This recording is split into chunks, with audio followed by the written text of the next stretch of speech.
Welcome. Good morning. Bruchim Habayim. Restarting the weekly shiurim on Parsha every Sunday here at 9:15. And as Chazal tell us, Yaakov halach ledarkoi.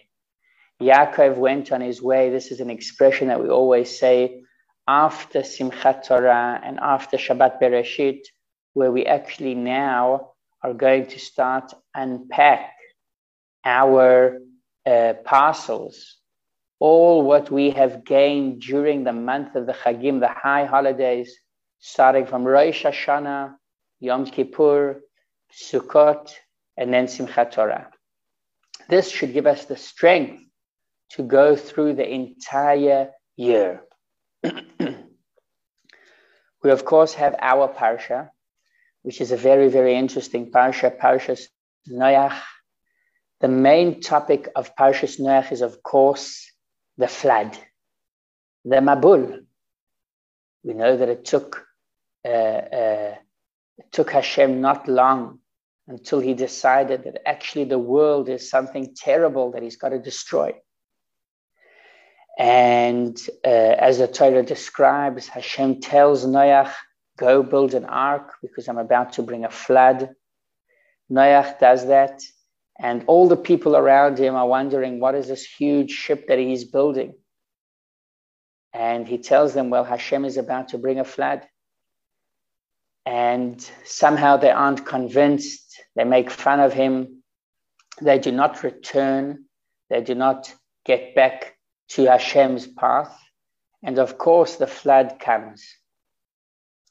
That is the main topic, the main story of our Parsha. But there's a few other stories in our Parsha that are hidden stories that can teach us a bit about the ethics that we need to follow after the Mabul, after the flood. Because if there's something that we have been taught, is that the flood wasn't in vain. The flood came to teach us a lesson. The flood came to teach us a lesson. And we've got to follow these ethics that the Torah tells us in small details in our Parsha. These aren't major stories. These aren't big stories. Small stories, hidden words that the Torah tells us that shows us exactly the path, the right ethical way in order for there to be no more Mabul. The truth is that Hashem promised that there'll be no flood anyways. But nevertheless, it's important to follow these ethics, these rules that Hashem tells us in our Parsha. So I'm talking about two specific things. The first thing is the matter of speech. The matter of speech, we can learn a lot in our Parsha from the fact that the Torah, when the Torah tells Noach, Hashem tells Noach, gather all the animals, gather your family and enter the ark.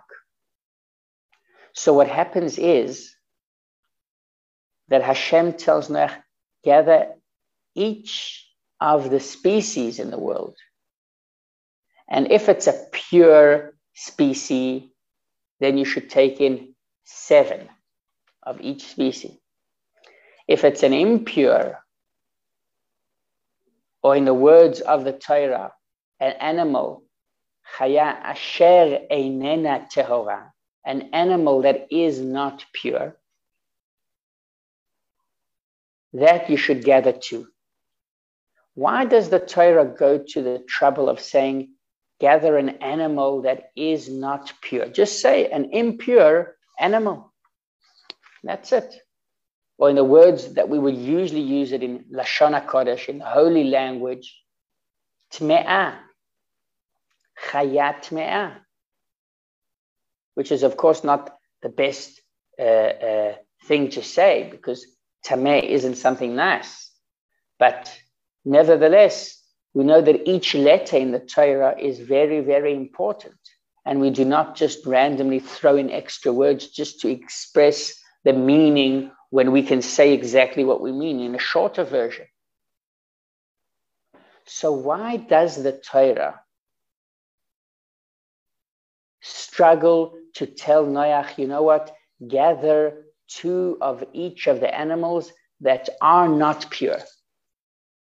Say to Noach, gather 2 of each of the animals that are impure, that are tmeah. It would save us, the way that Chazal tell us, it would save us 8 letters. 8 letters is really significant. So the truth is that this is a big lesson. And the lesson is that one of the ethics that we've got to keep and that we learn from the story is to talk positively, to talk in a way where we try and enlighten and express the positive side. And we don't directly talk in a negative, in a bad way.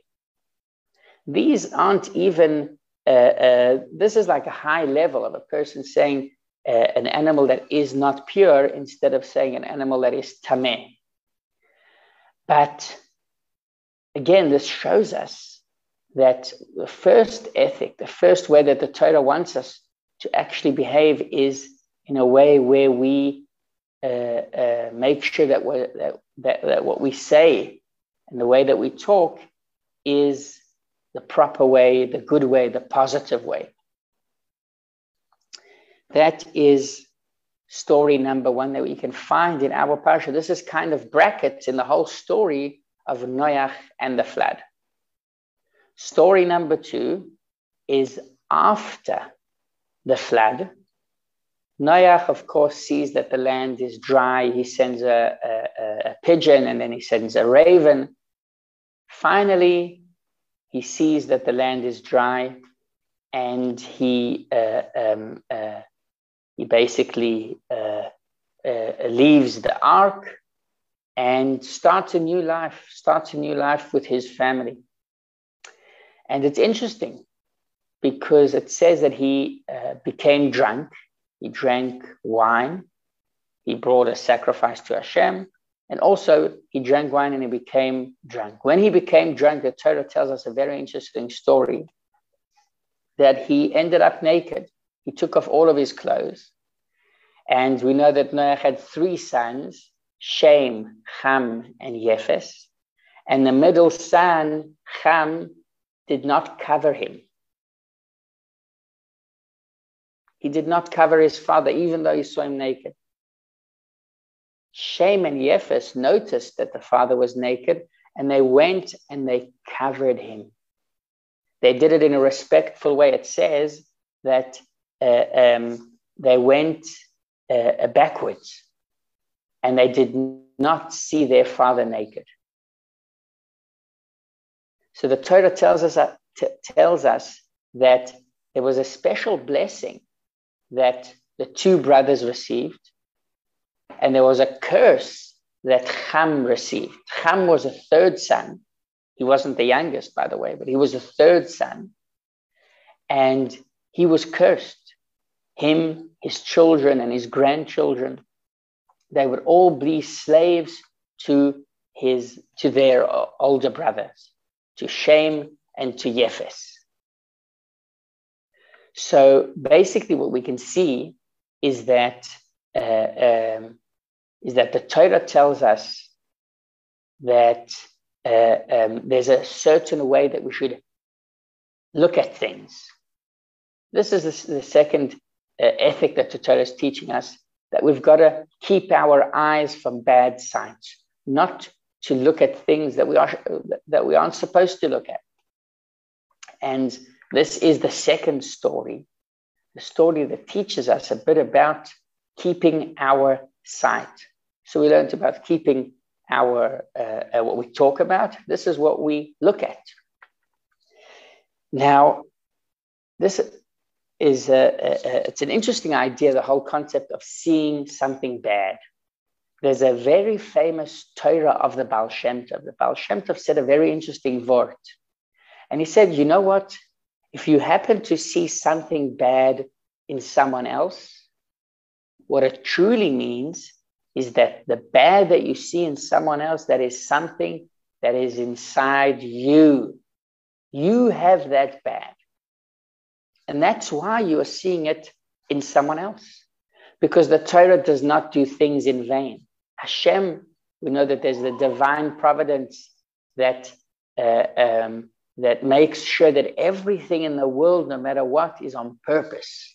There's a specific reason, a specific purpose that a person sees something, hears something. Anything that happens to us is for a purpose. And therefore, because it's for a purpose, so we know that when we see something bad, we know that it is because the Torah, Hashem's telling us there's something bad inside of you. That's why you're seeing it in someone else. It's not that that person is bad. It might be, I don't know. But the reason that we can see that other person, the part of bad in that person, is to teach us a lesson. So if someone sees someone else doing Chilul Shabbos, or says, this guy isn't eating kosher, he's not eating like he's supposed to eat, or if someone sees someone else disrespectful to anyone, to an older person, to any other person, his fellow Jew, anyone else, he should know that the bad is inside of him as well. And that's why he's witnessing it. This is what the Baal Shem Tov teaches us. Now, why can't we understand the bad inside us directly? Why do we need to get this hint from someone else? Because we know that people find it very hard to see any limits or any bad things in themselves, right? People do not judge themselves. People always find an excuse to what they do. Many, many stories about people that did very bad things. If it was taking bribes, if it was stealing money, all of these things, many, many times, what happens is that a person will always come up with an excuse. And that is why going directly to the person and in some way Hashem showing him how he's got still bad, that's not going to have the effect. But someone else is prepared to judge, a person is prepared to judge someone else. And that's why when Hashem wants to show a person that he's still got a bit of bad inside of him, he shows the bad in someone else. And then the person sees, oh, this guy's not doing so well. It's a hint that you should know that the bad is inside you as well. By the way, in connection to this drasha of the Baal Shem Tov, soon we're going to explain it, right? Because it's not such a simple, not such an easy word that we could understand. We're going to talk about this word. But the idea is, once again, that when we see something bad at someone else, it's a reflection. It's like a mirror. This is what the Baal Shem Tov says, that it's like a re'i, like a mirror, that when we see someone else, it basically is the reflection of ourselves. In relation to this, there is also a very, very interesting word about the fact that we decide our fate. We decide our judgment. The decision of our judgment, we make that decision. Hashem does not punish us without us agreeing to the punishment. How does that happen? Why would someone agree to being punished? If in some way Hashem would ask me, would you want to be punished for this and that thing? I would say, no, you can leave it out. It's okay, it's fine. So how does Hashem find that judgment, that decision that a person can make upon himself? Where does he get this information from? He doesn't just decide on the punishment. He wants us to agree to that punishment. Where do we agree? Which human being would agree to punish himself? So the truth is, once again, that Hashem shows this a same case or a similar case to someone else, and the person says the judgment, and he decides on a certain punishment for someone else, and then Hashem says, okay, so you decided that for certain actions, a person should receive a certain punishment. Not long ago, you did something similar, or you did the exact same thing. You decided that the person that does such a thing gets a certain punishment. These are things that I'm sure we can notice, that sometimes a person may do something and he thinks, well, it's totally okay. Someone else does it and he becomes judgmental and he says, well, how could you say it? And sometimes we can wake up and see that, well, wait a second, I just did something similar to that. And if I did something similar to that, well, that isn't okay. Or maybe I can find a way to judge him in a good way. That is what's always good, to keep a positive eye on what we see around us. Even if we see clear averos, even if we see things that aren't allowed, keeping a good, positive reaction to all of these things benefits ourselves. Because whatever we decide for someone else returns back to us. Hashem uses that decision that we made in order to say, well, you know what? You decided that for such a thing, person receives such a punishment. Back to the Baal Shem Tov. So the Baal Shem Tov once again tells us that if someone sees something bad in someone else, it's a mirror. What he's seeing is basically a reflection of himself, and this bad hides inside him. Very interesting. What is the logic? Why can't we say that, you know what, I see something bad that someone else did, simply to fix that other person, simply to go over to that person and say, you know what, I just noticed that, let's say now there's Shemitah, right? Shemitah is that this entire year we do not grow anything. We aren't allowed to grow fruit, vegetables. We aren't allowed to deal with anything that has to do with growing things in the ground. It's like a long Shabbos for the fields. That is basically the idea. And let's say I notice someone that he takes whatever, I don't know, he buys something that's not, that could be Shemitah. So what is the exact way to approach that? The truth is that it could be that maybe I'm just there to fix him, to tell him, you know what, you should look out, because this might be, this vegetable might be a problem to eat on Shvit. So the Torah teaches us, and this is what the Baal Shem Tov tells us. The Baal Shem Tov says that it depends. So once again, we were talking about the Baal Shem Tov and the way that the Baal Shem Tov explains seeing bad in someone else. So why can't it be just fixing? Hashem shows us the bad that someone else has in order to help that other person, in order to show that other person, yes, it's something that people could do. Part of one of the mitzvot, one of the obligations that we have is hoicheach toichiach et amitecha, which means to try and help and to teach other people certain things. Why can't that be? So in order to understand that, we've got to make a clear distinction between a story and a halacha. We know that previously we spoke about keeping what we talk about, making sure that we don't use negative language, but we use positive language. Using positive language. So for example, we said we're not going to say that something is impure because that's negative. We'll say it is not pure. We're talking about the positive side of things. Chaya asher einena tahora. But that's not always the case. In many, many places in the Torah, we use the expression tameh, impure. How could that be?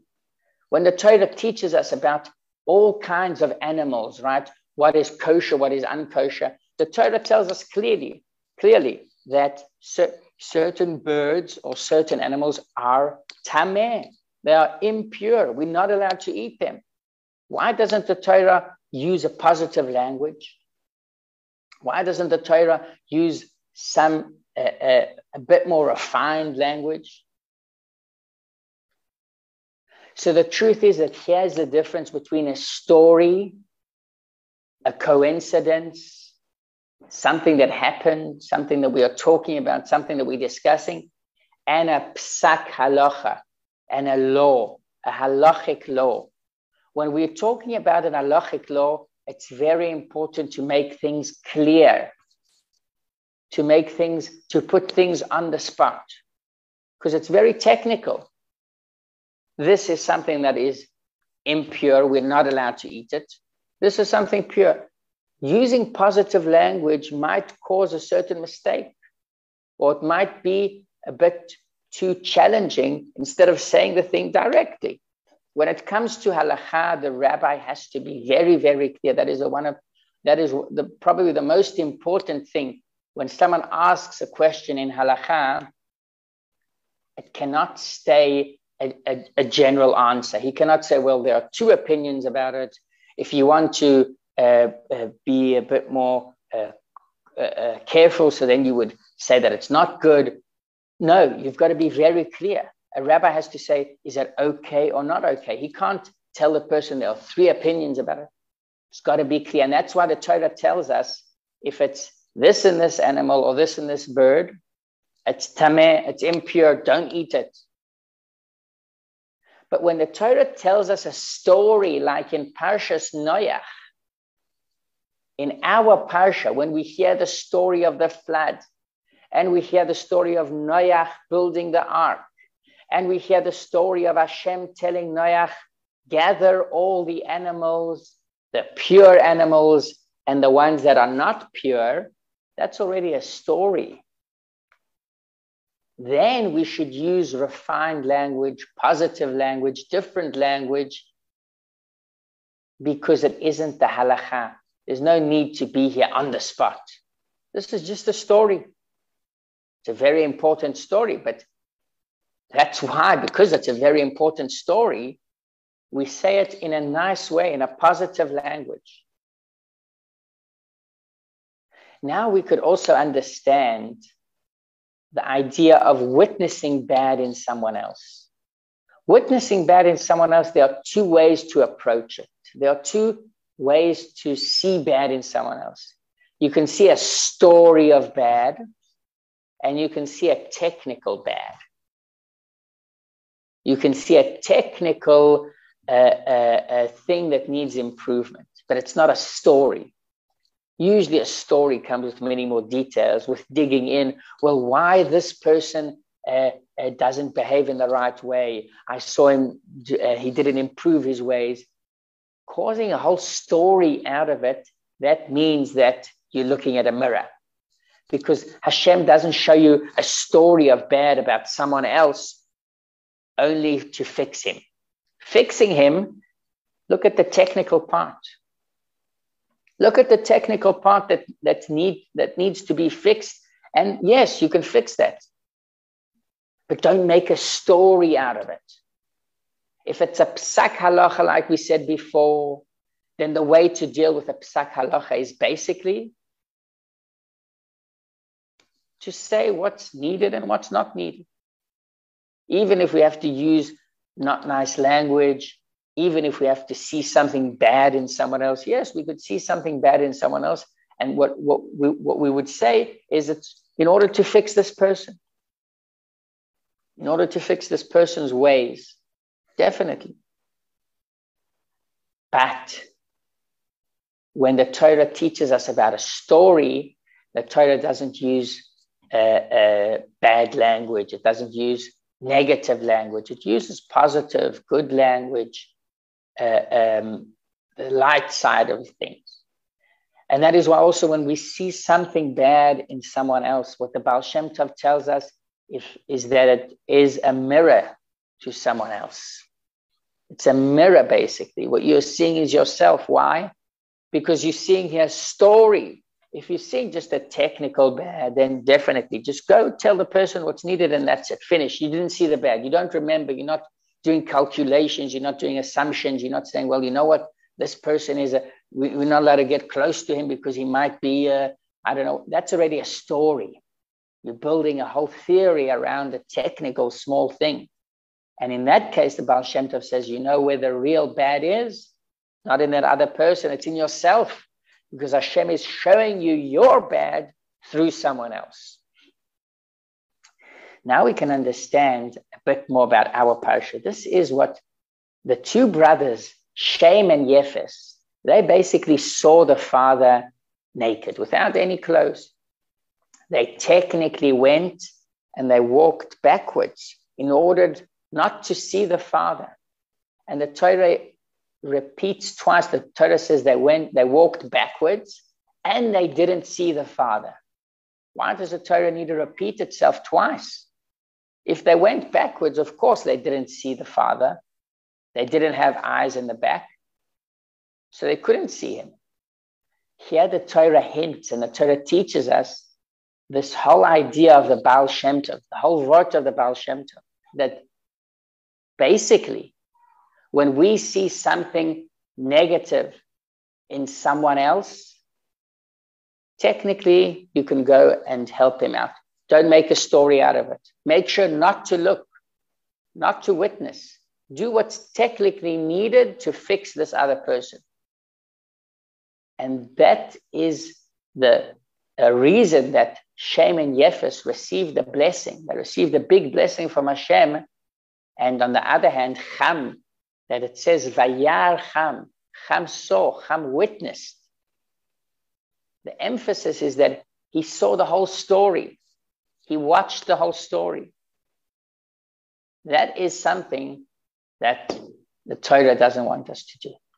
So here we learned about two ethics, right in the story of the Mabul and after the story of the Mabul, that the Torah teaches us for the beginning, this new Parsha and this new time for us to learn from. Thank you very much. And looking forward, Bezrat Hashem, to seeing you all next Sunday as well. Shavua Tov.